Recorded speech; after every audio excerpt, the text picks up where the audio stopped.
Okie doke. Well, welcome everybody.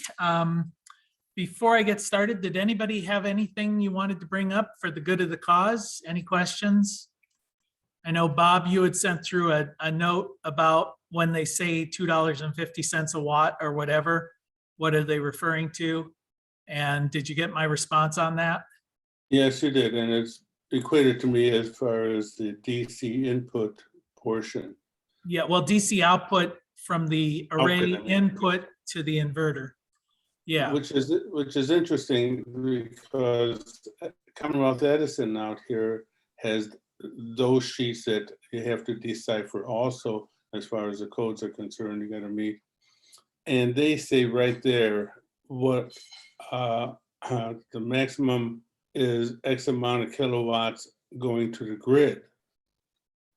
And so then I put a bigger system in and kept within the bounds to going to the grid, shading and all of that other stuff taken into consideration.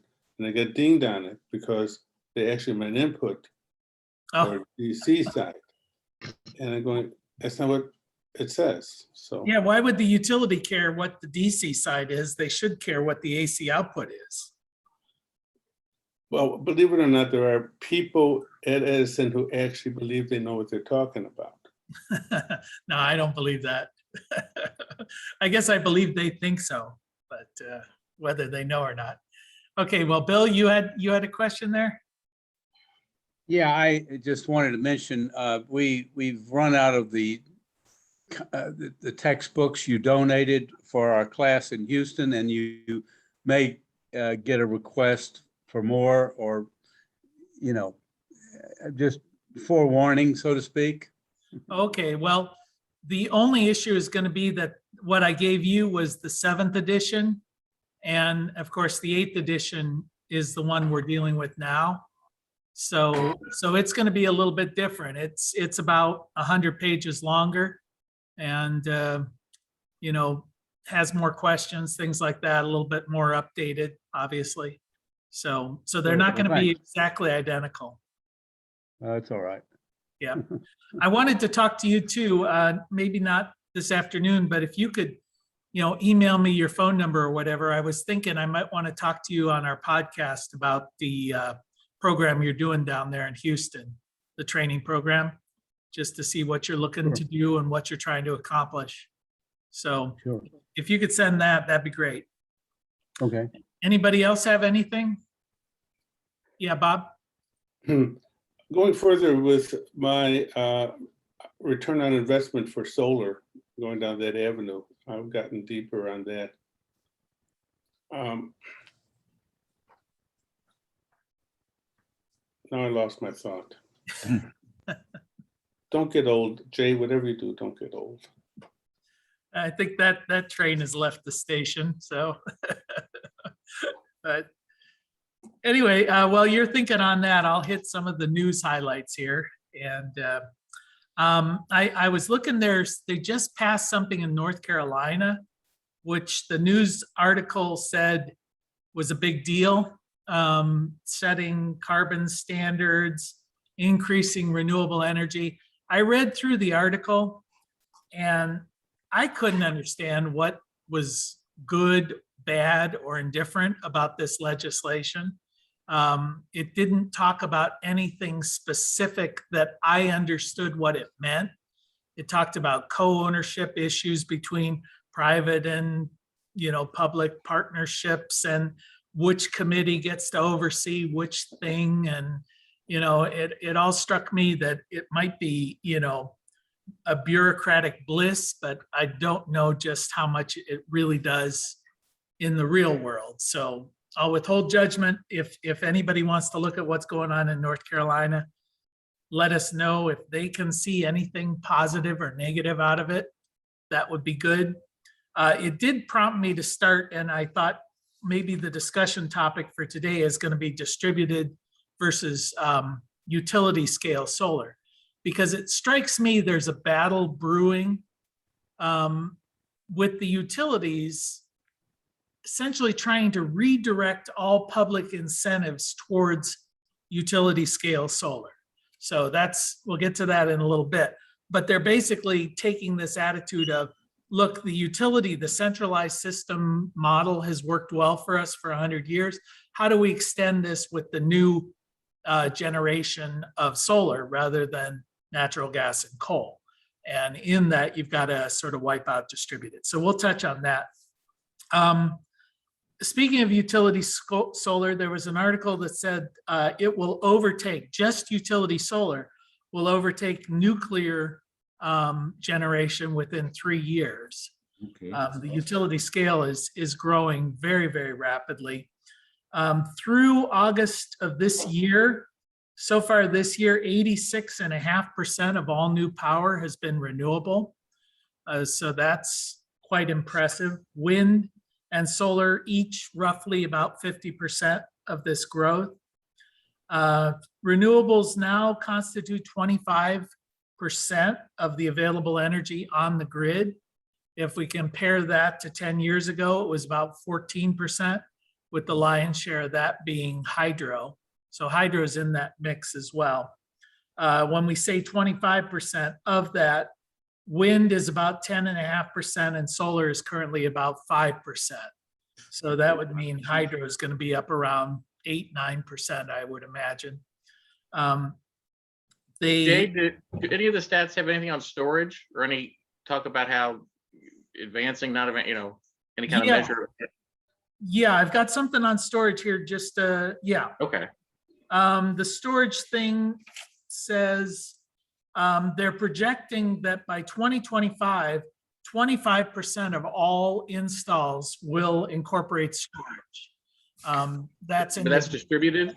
Yeah, that's distributed. Now, they didn't differentiate between, utility storage and distributed, but that compares to 6% in 2020.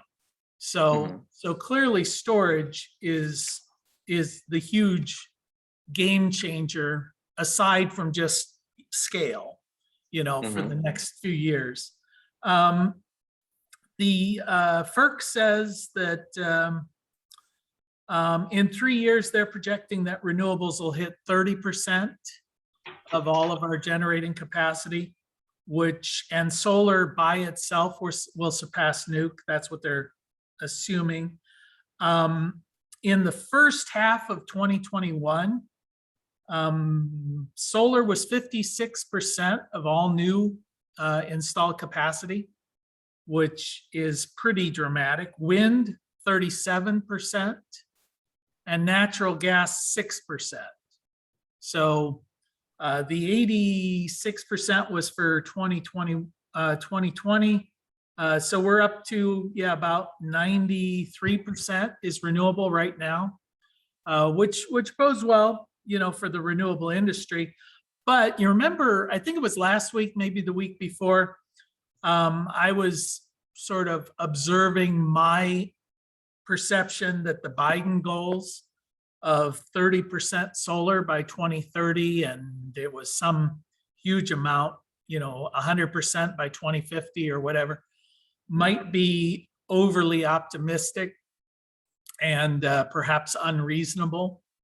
And I think there's pushback, and I can certainly understand it from the group saying, and no, we need to set aggressive goals, all of that, well, okay, fine. But I just think realistically, it's one thing to say if you shoot for the stars, you'll land on the moon or on the roof or whatever. And that's all well and good.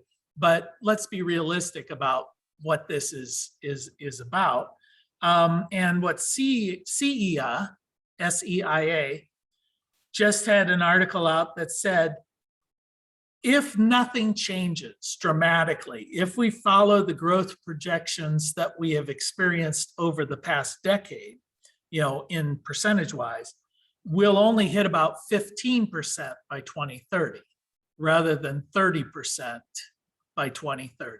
So to me, we've seen astounding growth in solar over the last decade.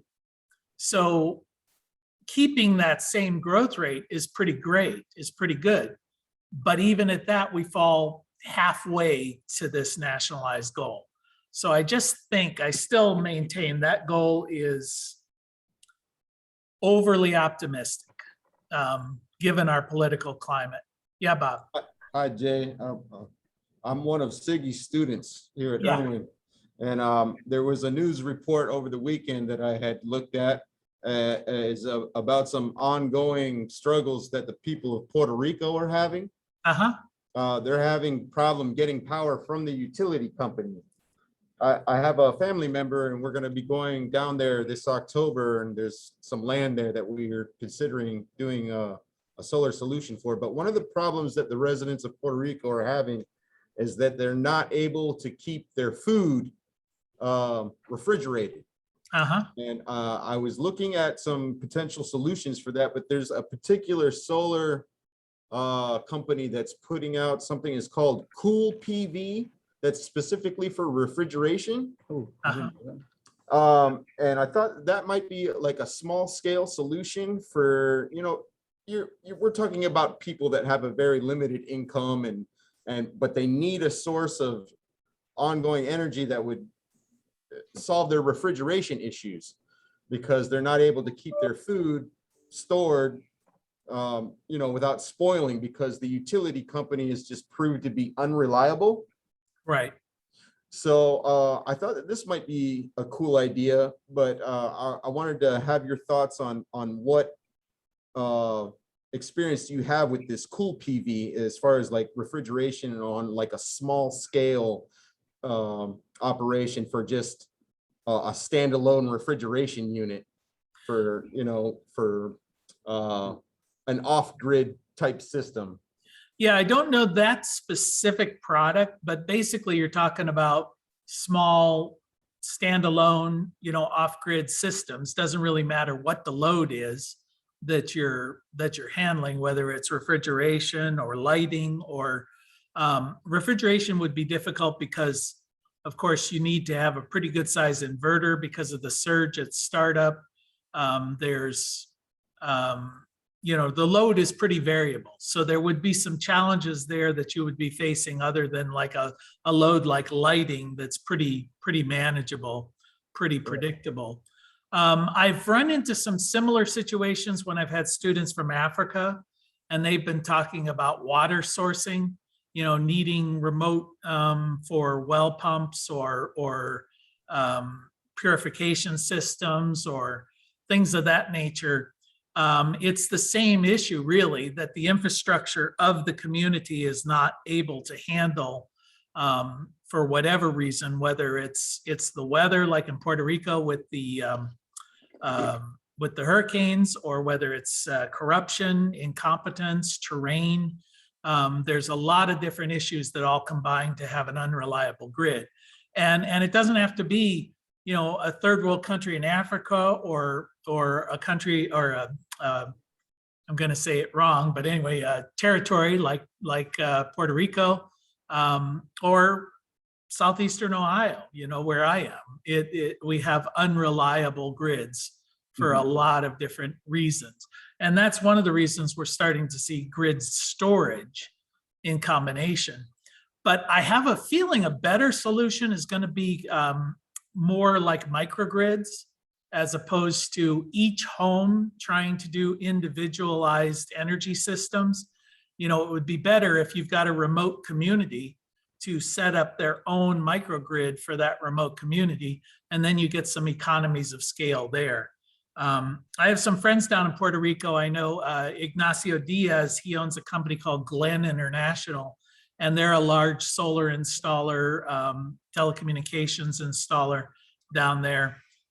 There's a lot of money being poured into, you know, restoring the grid, but usually what ends up happening is that gets funneled into, you know, hospitals, urban environments, you know, the people with political clout, and the folks out in the hinterlands, you know, are sitting here waiting for 10 years for the promised support. So I think you can come up with, if Iggy hasn't shared it with you, the little book that I have, you know, assembling your own solar generator, something like that is something you could kind of MacGyver together. You know, just going down to any kind of parts store And I've used that to run our refrigerator during power outages. And you're not having to spend, many thousands of dollars. You're really only looking at $1,000 to get you a real small scale solar system that'll run like a 20 amp circuit.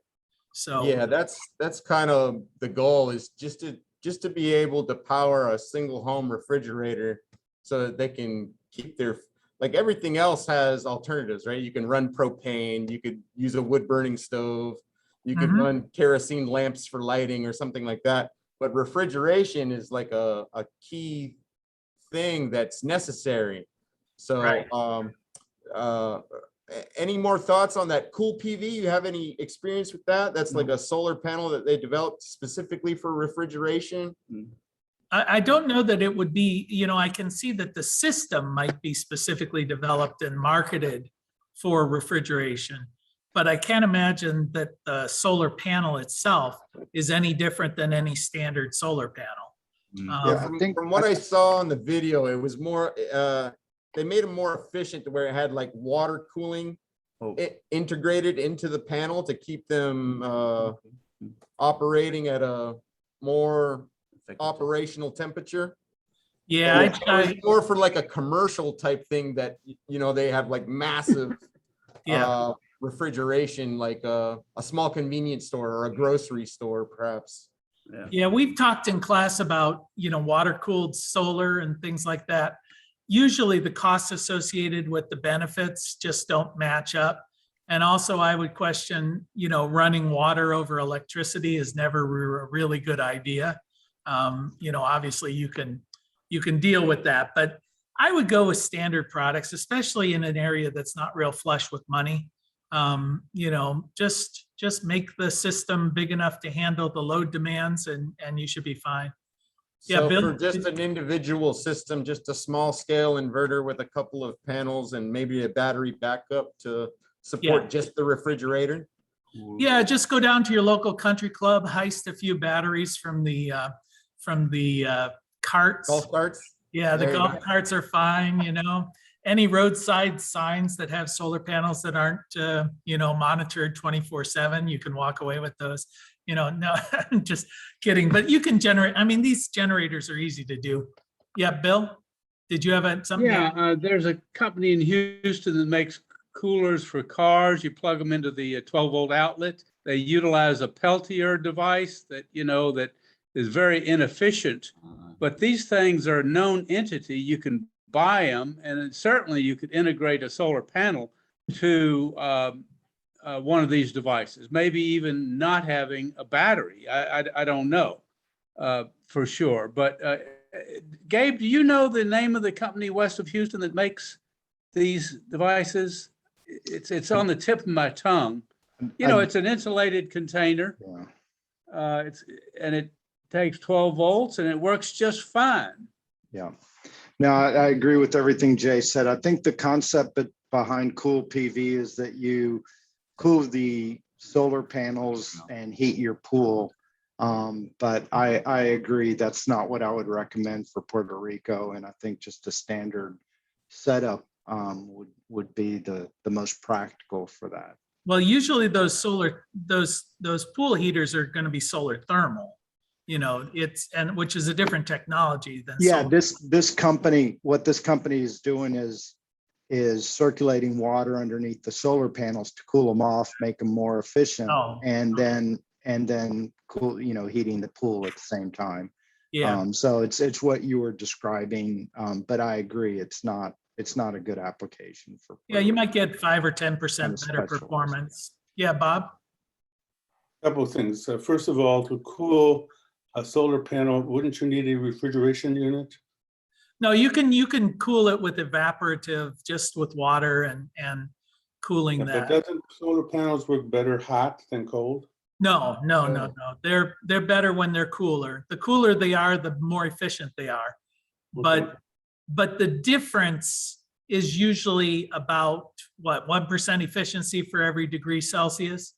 So, if you're cooling it, say 10 degrees by running water through it, you're getting a 10% efficiency bump, but you may be spending 20, 30, 40% more on your system because you got to be pumping the water through it. You've got a separate system. So if you needed to get that extra 10%, just throw another panel up there, for $100 and you're all set. So given today's market for panels, they're so cheap. If you need the better efficiency, just throw a couple more panels onto your system. All right, but I remembered going back to the original conversation, whether or not we're going to be able to hit the percentage of renewable energies by the year's date.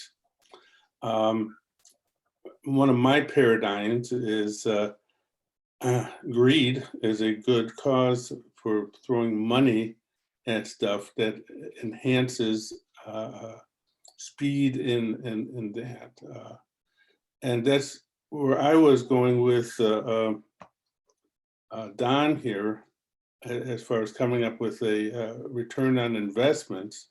Sure. Talk to these people and say, listen, forget the solar, forget the political, because I think there's a huge political things in here, because there is no global warming, blah, blah, all of that kind of stuff. But if you say, forget that, you put this much money in, you can get, let's say, a 16% return on your money, which you can't do anywhere. Plus you get an insurance policy against rate hikes on your electric bills.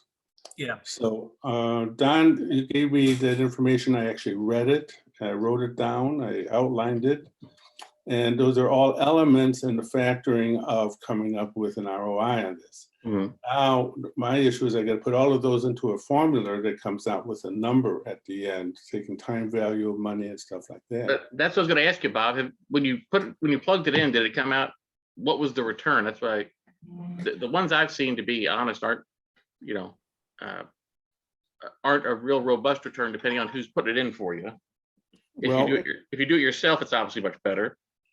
Well, the one thing I found out was the factor of, they say you can't put a system up if your roof is 13 years or older.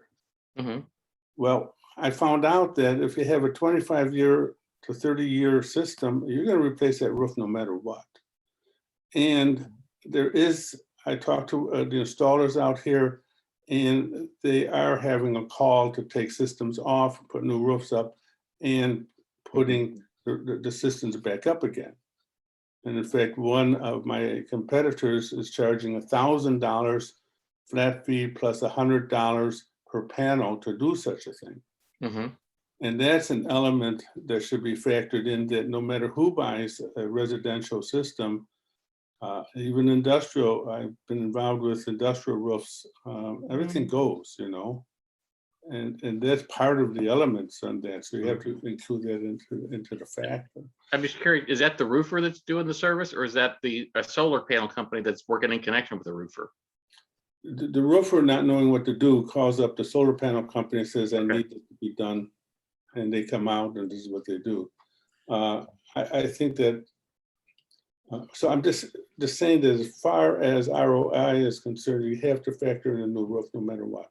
Mm-hmm. Yeah, well, I can say that in my area here, which is much more rural, I usually recommend to people, if they have the space, to go with the ground mounted system for that very reason, because even though it has a little bit higher initial cost, you're not messing with your roof, which gives you a lot more flexibility. And but I suspect most installers are not going to put in all of the perceived costs that might be incurred. They're going to try and paint their system as in the best possible light,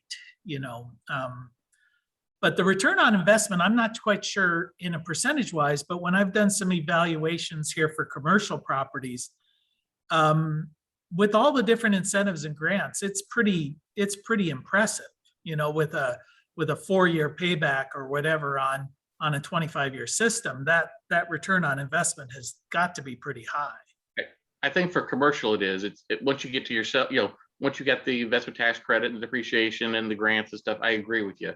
But as far as just me or you putting up a system on our home, no, it's still a labor of love, especially if people are not in a high tax bracket, because most of the incentives are going to be tax associated. Mhm. So that's just, you just look at it and say, hey, yeah, you're prepaying your electric bill for a number of years. Is that something you want to do with your money? If Jay, you've got $100,000 and you're willing to part with 10, 15, 20 of that, that's fine. But if you're thinking this is a moneymaker, it probably is not going to be top on your list because you lose all liquidity at that point. You're not going to be able to get a loan against your solar array. But I Jay, can tell you sales, when I go out selling and talk to people, the very first question is always how much? Yeah, does how it much cost? is it going to cost me? Sure. Yeah, And I Gabe? throw at them $2.75 to $3 a watt. Yeah. And they have absolutely no idea what I said to them. Yeah. Well, then So- you multiply it out. Yeah, Gabe? for your commercial installations that you're seeing are profitable, what's your utility rate that you're factoring in, just roughly? Yeah, normally it's going to be in the 12, 13 cents Yeah. a kilowatt hour. Yeah, we just looked at a hotel, but we couldn't make it profitable, but they were at 4 to 5 cents here in Texas. And it was Yeah, just even with the impossible. transmission and the Yeah, that's what we challenged with, just all in, they were still below 7 cents and we were just, you can't don't- compete against cheap no. electricity. I No, mean, I- I wouldn't put yeah. it, I wouldn't put a solar array on if I were getting 4 cents. yeah, exactly. Now, for me, there's- I'm paying 20 cents a kilowatt hour at our place, so it makes a really good, it makes good sense to install solar. But yeah, if you've got some great utility rates, hey, that's the way the utilities should compete. Give a good price. They'll put solar right out of business, but they're not going to, they just don't do that. All right. Speaking of costs of systems, I found an interesting statistic when I was looking through soft costs versus hard costs on solar. Right now, soft costs are at about 63% of the cost of a solar installation. So the hardware itself, pretty cheap.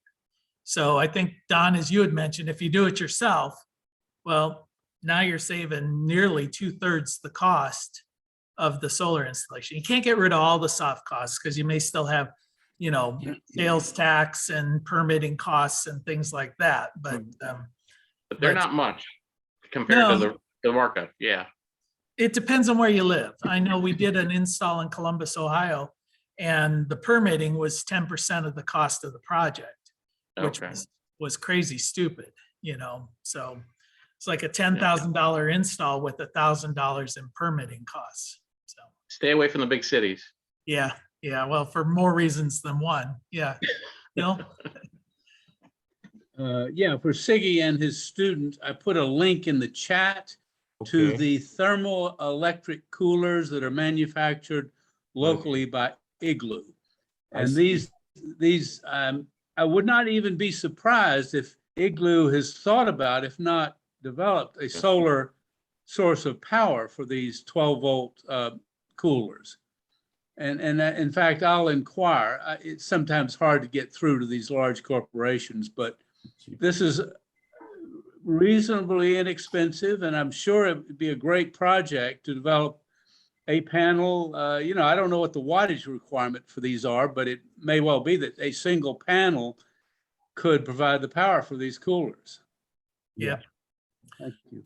Well, and Siggy, your group there in Puerto Rico, their whole electric grid was just devastated with the last hurricane. And it seems to me, didn't they have a previous hurricane that pretty well wiped things out too? And they There hadn't was, recovered? Hurricane Maria did the bulk of it, and there was a lot of corruption involved with the government. The resources didn't get to the people that needed it, and there's a lot of infrastructure damage. And still to this day, there are people that never received the aid that they were looking for. So there's a lot of remote areas that are like way up in the mountains that solar would be a very good solution to some of the problems that they're having, refrigeration being the main one, because their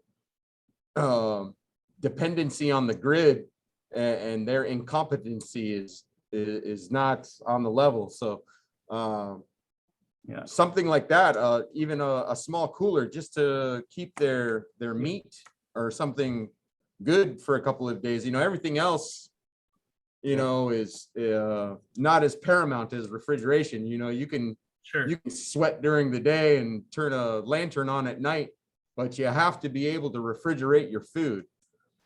Yeah, it seems like there would be a real market for, somebody coming up with like dorm size refrigerators with small power plants, that are independent. I know I distributed a bunch of the solar generator books down with a group in Haiti after the recent what was it, earthquake that they just had down there, aside from political assassinations and things of that nature. So I had a guy in class who was part of a group that was going down to do disaster relief work. And so I think there's a need for these, on an individualized, but it's not going to be the ultimate solution. Very cool. You got to come up with community-based solutions.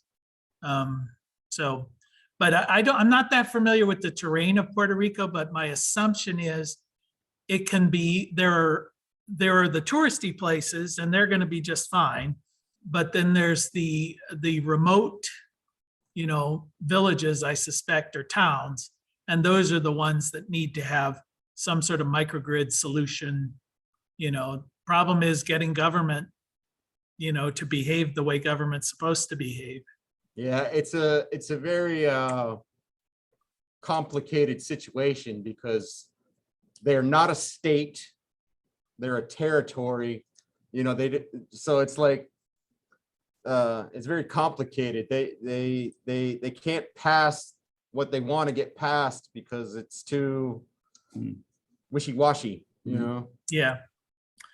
So, Yep, that's definitely problematic. And I know there are a lot of places in the world that are facing similar situations for whatever reason, usually governmental incompetence. I'll give a report when I get back in the first week of November and let you know what I saw there. Okay, I'll be going for about a week. yeah, that'd be great. Yeah, see what there's, if there's a need, if there's something we can help out with information. I'm sure Bob is independently wealthy and would be happy to write a check for most of the villages, but the rest of us, we're gonna have to just provide whatever information we have. Well, let me jump into unless somebody else has something in the news section. I wanted to jump into the distributed versus utility discussion, get people's perspectives on it, because it just occurred to me when I was reading some of these articles that I suspect, we've seen this battle between fossil fuel and renewables, and that's been going on for a while. But it feels to me like the renewable energy, for the very reason Bob raised, which is pure and simple economics, has won the day there. We can see that in the numbers where it's 87% or so of all new installations are renewable. But now I feel like we're going to get into this distributed versus centralized battle, and it will be a political battle. And of course, they've tried to incentivize solar, and they've done that primarily through individualized incentives, looking at solar as let's put solar panels on your house. But I suspect that government is going to shift that focus and start looking at solar from a utility perspective and not from an individual homeowner's distributed perspective. And I just wonder what implications that's going to have for this industry. In aggregate, we're seeing the growth of solar continue, but I think most of that, at least in recent years, has been at the utility level as opposed to the distributed level, which is what we normally consider when we think about solar. Does anybody have any specific thoughts on that?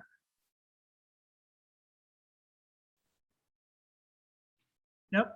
So as I mentioned before, currently the mix is 25% distributed, 75% utility. So when we talk about the growth of solar in the United States, 3/4 of that is utility scale solar. So we've got to change our thinking, at least I've got to change my thinking. It's not equal state to state.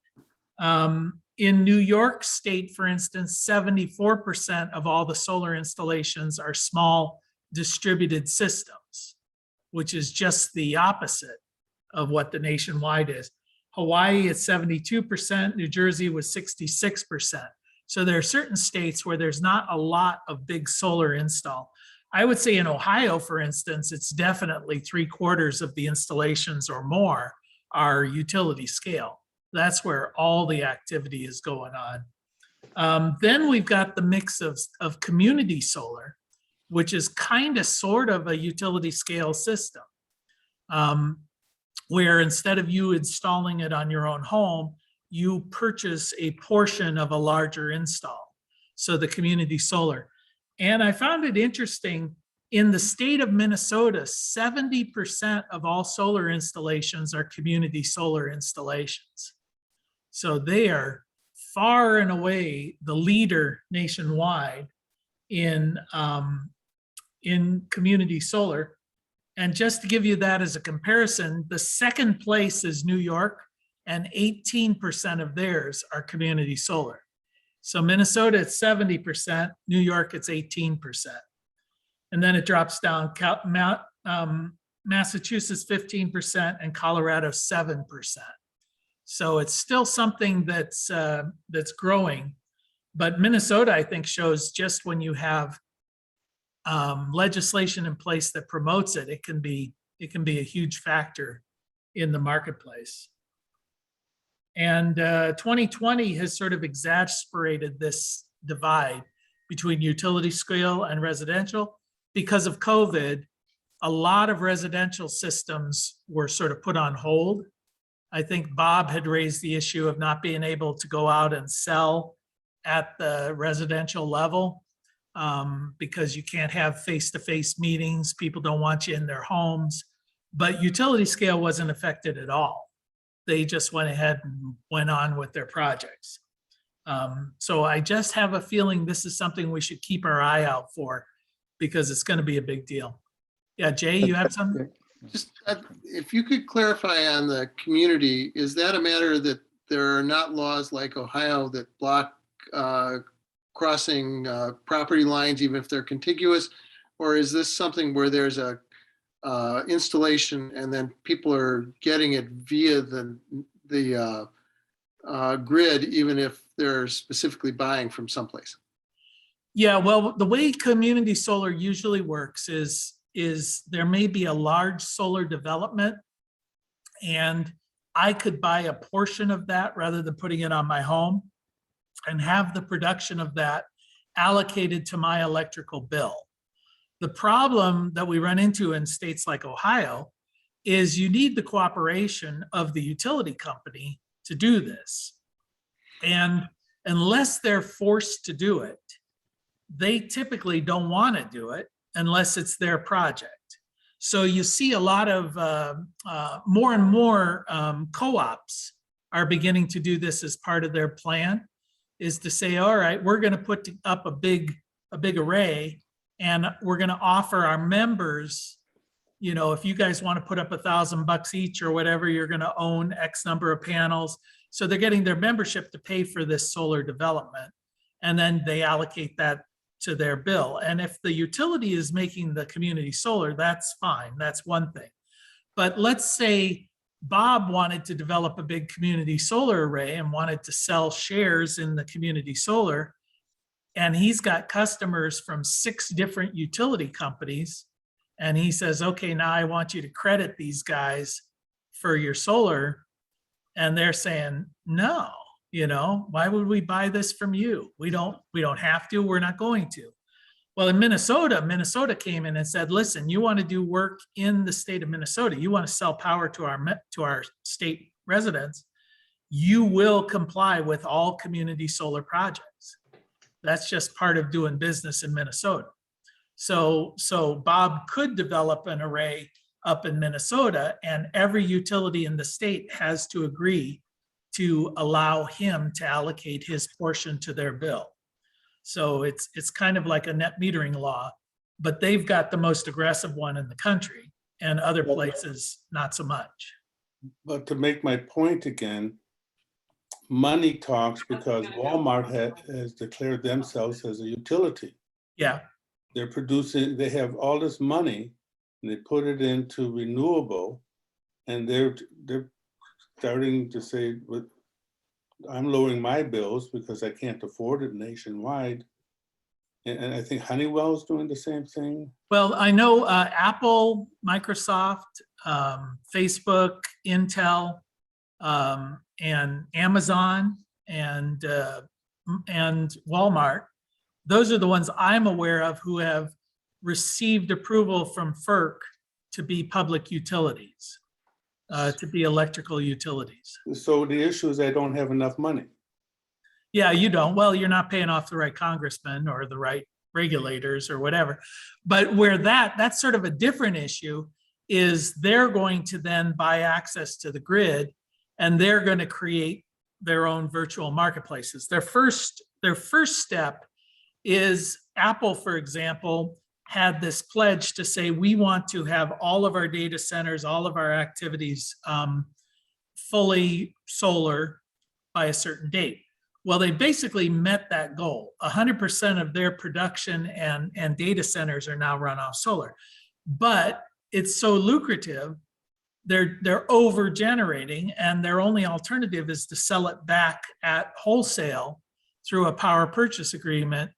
But they don't want to do that. They're saying, well, why don't we sell it retail to customers, and we can undercut the utilities. I mean, instead of me selling it for 4 cents a kilowatt hour to AEP or whatever, I can sell it for 8 cents a kilowatt hour to any customer. All I need is access to the grid. And so that's going to be the next step. But they've just got through that initial step of meeting their own demand. Now the next step is get approval from FERC to be a utility. They got that. Third is, how do I get access to the grid? And I suspect that's going to follow the same pathway that deregulation of the telecoms industry did, where Ma Bell had to allow other players access to the network of phone lines as long as they paid a reasonable rental fee, because those phone lines are part of the public domain. And the same is true with your electric wires. They get public right-of-way access and all of that. And so they're going to have to reasonably lease out portions of that network, that distribution system, to these other companies. And once Apple has that, then Bob, you can sell them, through Apple, your power to Bill in Texas. Doesn't really matter where you are, how you are.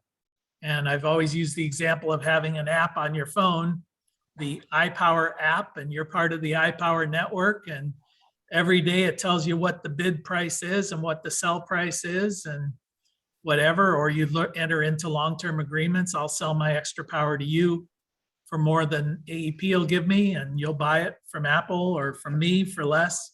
And Apple will get, a broker's fee, sort of like a PayPal fee for every transaction kind of thing. So if you're going to predict the future, you got to follow the money. Yeah, I think the largest utility in the country very soon will not own a single piece of infrastructure. I think the largest utility in the country will be a virtual utility. And just like looking at PayPal, I mean, PayPal is not a bank necessarily, but they're probably the biggest bank in the country.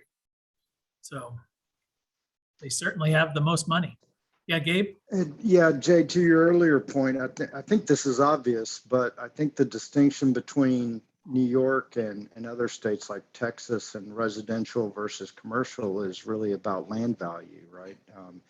Land is very expensive in New York, and so you can't afford to do a commercial solar project. But in Texas, where land is cheap, they're sprouting up everywhere around Houston. Yeah, I suspect they don't have vast acreage near transmission lines without neighborhood opposition to having a large solar array installed. So Yeah, and an acre is much more expensive in New York State, anywhere in New York State than it is in Texas. So, sure. Yeah. Yeah, well, that makes sense. I mean, and it's also largely driven, the initial is always driven by the incentive programs. You know, when you've got a state that's got an aggressive consumer level incentive program like New York.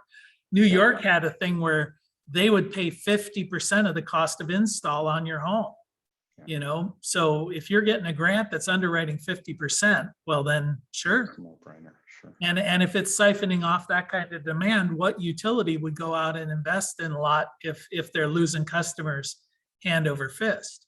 Right. So, I mean, Texas is ideally situated from a sunshine point of view, from a, you know, access to transmission lines point of view, wide open spaces, you know, less than aggressive regulatory environment, things like that. So, yeah, I just always like to keep my eye on what's the next battle, what's the next bit of thing that's going to be thrown up as you know, and I just have a feeling there's going to be a distributed versus utility battle ranging. I think distributed is going to win in the end. You know, it has to. We always move towards decentralization, you know, if possible, if the economics are there. And the economics are certainly there for decentralization. Even just pointing out what Siggy's student was saying, you know, centralized systems often fail. And people are now beginning to rely more on their own systems. Sort of like why people drive cars instead of ride buses and trains. You know, it gives you maximum flexibility. Okay, any other questions before we call it a day? Yeah, Bill? Yeah, I visited a couple of solar farms being constructed in the Houston area last week. 400 megawatt, 300 megawatt. There is a 600 megawatt going to go in, and I stopped at a transfer station where they were that was being constructed for offtake onto the high voltage grid, and I was intrigued. They said they were going to install batteries, lithium batteries, at the substation, and I can't imagine that the size of the pack was large enough to take the offtake from a 300 megawatt farm when the grid goes down. I mean, it's just, you know, I don't have any kind of idea how large a battery pack would have to be for that. And I've actually asked around, and the managers of these solar farm developments are reticent to talk, right? As I sent an email and got no reply. I'm going to get to the bottom of it at some point. I'll probably do another visit. The guy at the substation was very happy to talk.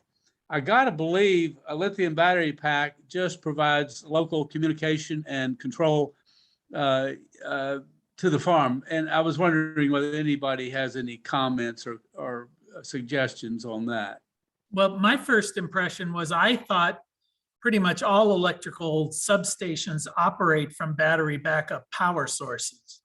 Or do they? Yeah, and that they do have a certain amount of cold start power requirements to when the grid goes down, they need to have a reliable power source to get everything started back up again. So Okay. so they have typically had battery. In fact, they use nickel iron or Edison batteries usually because they're very robust and they last a long time. Wouldn't surprise me that they're moving more towards lithium ion, but maybe what you were seeing is just their local requirement for the dead start re-energizing of all of the equipment and operating their communications and their lights and whatever else at the substation. Great. Well, thank you. Mhm. Okay. Any other questions? All right. Well, we'll see you all next Tuesday. All right. Take care. All right. Adios. Bye-bye.